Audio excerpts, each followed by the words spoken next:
পরকীয়া শুধুই বিনা লাইসেন্সে শরীর ভোগের ছাড়পত্র? অন্যের স্বামীর শরীরের ঘ্রাণ বা অন্যের স্ত্রীর উষ্ণ নিঃশ্বাসের নেশা কতটা তীব্র হতে পারে? কতটা ভয়ঙ্কর আকর্ষণ থাকলে একজন মানুষ তার নিজের বিশ্বস্ততার ঘরকে জেনে শুনে আগুনে ঠেলে দেয়? আমি ফারহানা, একজন নারী হিসাবে আজ সেই নিষিদ্ধ জগতের কথা বলতে এসেছি, যে জগতের চাকচিক্য আর উত্তেজনা বাইরে থেকে আমাদের প্রলুব্ধ করে, কিন্তু যার ভেতরে কেবলই অন্ধকার, প্রতারণা আর আত্মার অবক্ষয়। আপনারা যাকে বলেন পরকীয়া, আমি তাকে বলি চরিত্রের ক্যান্সার। এই ক্যান্সারের জন্য সমাজ সবসময় আঙুল তোলে তৃতীয় কোনো ব্যক্তির দিকে। ওই মেয়েটা ডাইনি, ঘর ভাঙানি, অথবা ওই ছেলেটার সুযোগ সন্ধানী, পরের বউকে ফুসলিয়ে নিয়ে গেল। কি সহজ, তাই না? সমস্ত দোষ একজন বাইরের মানুষের ঘাড়ে চাপিয়ে দিয়ে নিজেদের পবিত্র প্রমাণ করা। কিন্তু আমি আপনাকে একটা প্রশ্ন করতে চাই, যে দরজাটা ভেতর থেকে বন্ধ ছিল, সেই দরজাটা বাইরের একজন মানুষ কিভাবে খুলল? চোর তো তখনই ঘরে ঢোকে যখন ঘরের মালিক নিজেই দরজা খুলে দেয়।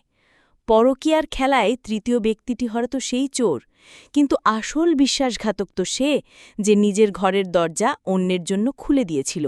যে আপনার হাত ধরেছিল, সেই তো প্রথম আপনাকে তার গোপন পৃথিবীতে প্রবেশের অনুমতি দিয়েছে।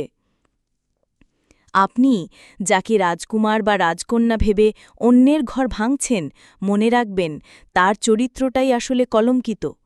ভেবে দেখুন তো, যে পুরুষ নিজের সন্তানের মায়ের চোখে ধুলো দিয়ে তার স্ত্রীর বিশ্বাসকে বুটের তলায় পিষে আপনার কাছে ছুটে আসে রাতের অন্ধকারে শরীরের উত্তাপের খোঁজে, সে কি সত্যিই আপনার রাজকুমার? তার ভালোবাসা কি এতটাই খাঁটি?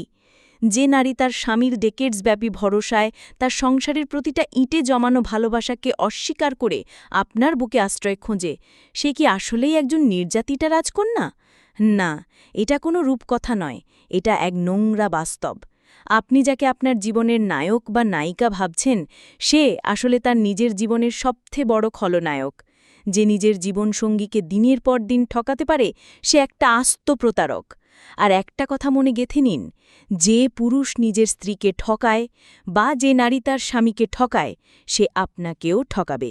এটা কোনো অভিশাপ নয়, এটাই চরিত্র। তার রক্তে মিশে আছে বেইমানি। আজ সে তার সঙ্গীর সাথে যা করছে, কাল পরিস্থিতি বদলালে আপনার সাথেও ঠিক তাই করবে। কারণ সে ভালোবাসতে জানে না, সে জানে শুধু নিজের স্বার্থ চরিতার্থ করতে। পরকীয়া কি শুধুই বিনা লাইসেন্সে শরীর ভোগের ছাড়পত্র? আসুন আরও গভীরে যাই। এই সম্পর্কের আসল উদ্দেশ্যটা কি? বেশিরভাগ ক্ষেত্রেই, বিশেষ করে পুরুষদের জন্য, পরকীয়া হল বিনা খরচে, বিনা দায়িত্বে শরীর ভোগ করার একটা সহজ উপায়। নিজের স্ত্রী হয়তো পুরনো হয়ে গেছে, তার শরীরের ভাঁজে এখন আর নতুনত্ব নেই, তাই বাইরে একটু তাজা মাংসের স্বাদ নিতে ক্ষতি কি? এই পুরুষগুলো আপনাকে ভালোবাসার স্বপ্ন দেখাবে, আপনার জন্য আকাশের চাঁদ এনে দেওয়ার গল্প শোনাবে, কিন্তু এরা কখনোই আপনাকে বিয়ে করে স্ত্রীর মর্যাদা দিতে চাইবে না। কেন চাইবে না জানেন? কারণ সংসার করার জন্য যে দায়িত্ব, যে সামাজিক স্বীকৃতি লাগে, সেটা তো তার ঘরেই আছে। আপনি তার জীবনে কেবল একটা ডেজার্ট, একটা সাময়িক উত্তেজনা। আপনি তার কাছে একটা এক্সাইটিং প্রজেক্ট, যার সাথে কোনো কমিটমেন্টের বালাই নেই। যখনই আপনি তাকে বিয়ের জন্য চাপ দেবেন বা সম্পর্কের স্বীকৃতি চাইবেন, দেখবেন আপনার সেই রাজকুমার কেমন করে গিরগিটির মতো রং বদলায়। কারণ তার উদ্দেশ্য আপনাকে পাওয়া নয়, আপনার শরীরটাকে ভোগ করা। একইভাবে যে নারীরা পরকীয়ায় জড়ান, তাদেরও অনেকে কেবল স্বামীর ওপর প্রতিশোধ নিতে বা নিজের একঘেয়ে জীবনে একটু উত্তেজনা খুঁজতেই এই পথে পা বাড়ান। তারাও হয়তো জানেন যে এই সম্পর্কের কোনো ভবিষ্যৎ নেই, এটা কেবলই একটা নিষিদ্ধ ফলের স্বাদ নেওয়ার সাময়িক আয়োজন। দোষটা কার?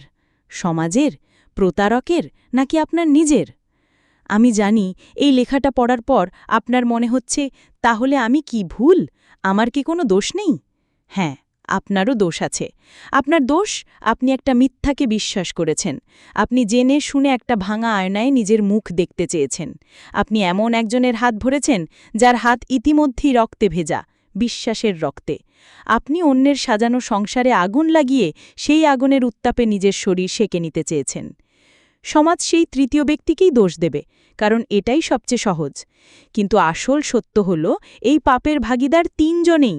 প্রথম ও প্রধান দোষী সেই প্রতারক পুরুষ বা নারী, যে নিজের সঙ্গীকে ঠকিয়েছে। দ্বিতীয় দোষী আপনি, কারণ আপনি জেনে শুনে সেই পাপে নিজেকে জড়িয়েছেন। আর তৃতীয় দোষী আমাদের এই সমাজ, যা সম্পর্কের ভেতরের ফাঁকফোকর বা মানসিক দূরত্বের সমাধান না খুঁজে কেবল বাহ্যিক দোষারোপের খেলায় মেতে ওঠে।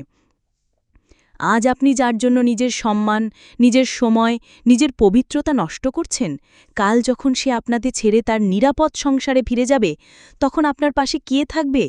সমাজ আপনাকে নষ্টা বা চরিত্রহীন বলে গালি দেবে, আর সেই প্রতারক মানুষটা নিজের পরিবারে গিয়ে একজন ভালো স্বামী বা ভালো স্ত্রী সাজার অভিনয় করবে। খেলাটা তখন শেষ হয়ে যাবে, আর আপনি রয়ে যাবেন একা, একজন পরাজিত সৈনিক হিসাবে। আপনার হাতে থাকবে শুধু একরাশ লজ্জা, অপমান আর বুক ভাঙা কষ্ট। তাই ভাবুন, আবারও ভাবুন, অন্যের এঁঠো প্লেটে খাওয়ার মধ্যে কোনো গৌরব নেই।